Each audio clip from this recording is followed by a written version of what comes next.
Welcome Pisceans to your reading for the month of July 2020. So let us begin your reading and let us see what is there in store for you. But before that, let me just quickly pull out a card from a star attractor deck.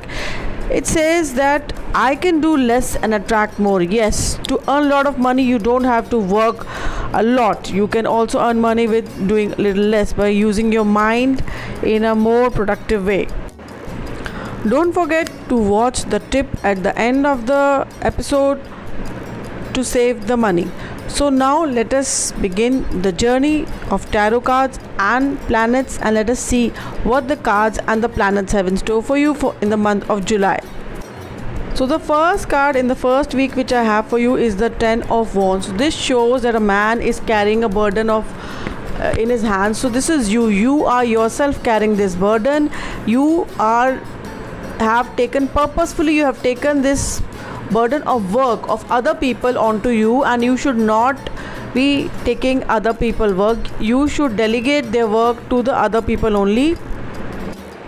Then in the beginning of the second week on 5th of July we had the Guru Purnima, now this, or the full moon as we call, and the full moon was also happening at the time when there was a lunar eclipse, which was in the morning 8:37 a.m. to 11:22 a.m. Now these eclipses come into our life to clear away any kind of energy which is not required in our life, any kind of circumstances, any kind of people who are not supposed to be in our life, or any kind of obstruction which is actually not letting us walk on our path or the path that we are destined to be on. Let us see what the second card is there. The second card is the Fool. This says that this time you might be not in synchronization with the world, but to put it in a positive way, you may want to go on your own, but you might be apprehensive. You are trying to start some venture of your own, but you're not sure. You are doubting yourself. So the biggest harm that you can do in the world is to doubt yourself, because if you doubt yourself, then how come other people will believe in you? So in order for your venture to be a success, you need to first of all have full faith in you that this is going to be a success, because this is the card. This says that yes, at this point of time the universe is supporting you. Maybe to you right now the circumstances which are there, they are not whatever is visible to your naked eye. You are understanding that this is not going to be a success, but believe me, the universe is saying you take a step forward and we will support you all the way through. So in the third week we have for you Page of Swords. So this is a card which shows that some kind of message is going to come to you, or a messenger is going to come to you with some message which might be relating to some issues relating to a younger person that you know, maybe your nephew or niece, or even a young person in your team, or maybe your own child. He or she might have failed the college examination, or he or she might be in trouble with the law, and he or she also might be behaving very risky in a manner that might be causing issues. So, and he would be motivated by some unconventional activities which can cause strife. So overconfidence or ignorance of himself or herself can definitely get this person into trouble.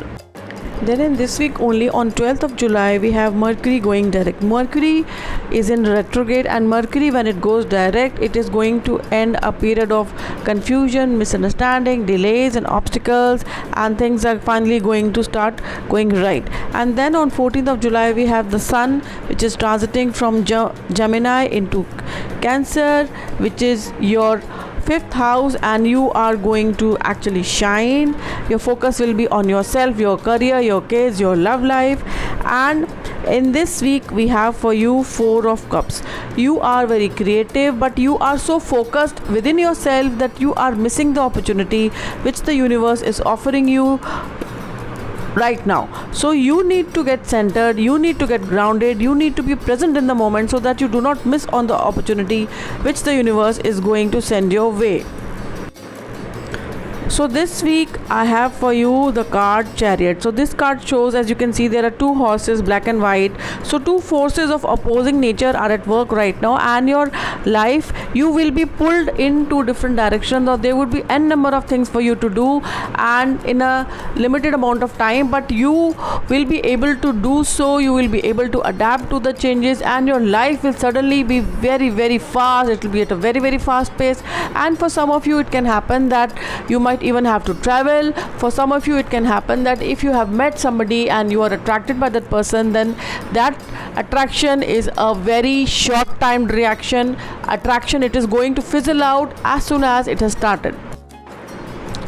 And now for the tip of this episode, how you can save money by ensuring that the toilet in your house is in the right direction. So in Feng Shui, water is said to be related to money. It is said that if the outlet of the water is placed in a wrong direction, then all the money and property of the family will dissolve like water. So in the same way, incorrectly arranged toilets can also take away the flow, the peace, harmony, property and everything else of the family. If the toilet has not been made in the proper direction according to Feng Shui, then it can spell a lot of harm to the family also. So if your toilet is situated in the southwest, so as I was saying, if your toilet is situated in the southwestern corner of the house, then it will always prove to be very harmful for the family or the luck of the family, understanding, happiness and peace.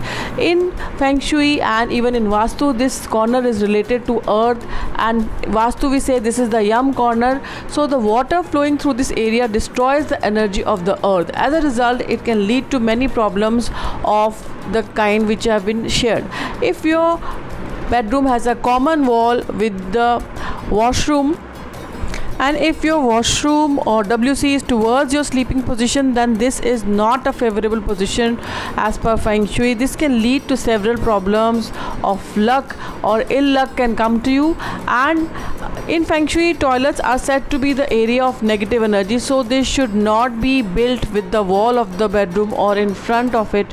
And always keep the door of the toilet closed so that the inauspicious energy coming out of it does not contaminate or pollute the rest of the house. So that's all, my dear friends, for the month of July. Here's wishing that the upcoming month fills up your life with a lot of positive energy and removes any kind of negativity which is there in your life. Until the time we meet again, this is me saying namaste.